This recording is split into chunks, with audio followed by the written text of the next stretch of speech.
hansı taşlar olduğunu göstereceğim. İlk önce bunları dizelim.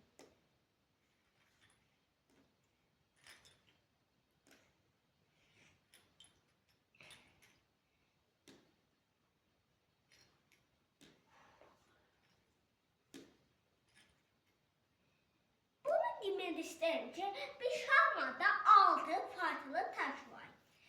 Birinci harfleri söylenir, sonra yatamlar söylenir. 8 yatan var. Bu arada elimi koyduğum edir. D4 edir. Şimdi ise B4.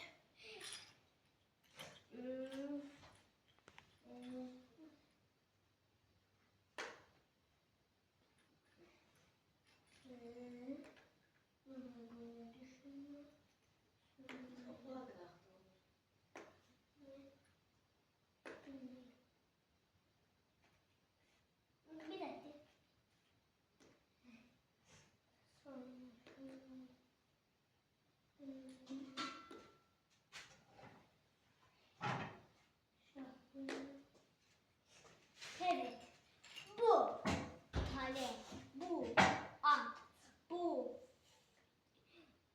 kale, bu at görünüşüne belli, bu fil, bu şah, bu da vezir.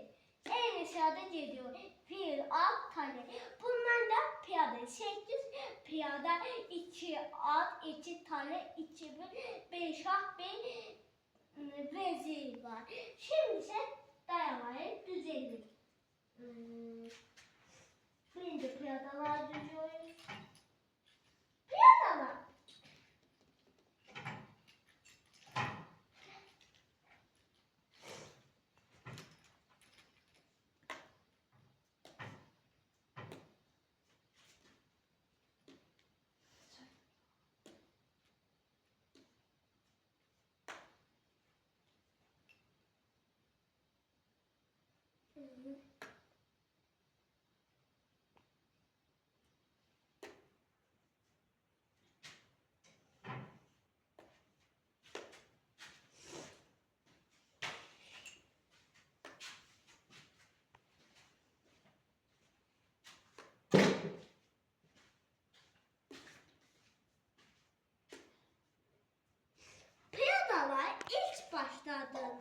Piyadalar iki hamle edebilir. İlk başlarda iki hamle. Tamam zaman değil, bir gidebilir. Bu iki gidebilir.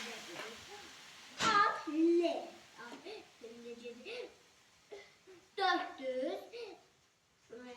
400 iki sağ gidebilir. Fille ise tek çapraz gidebilir. Kaleleri hem böyle hem de böyle gidebilir.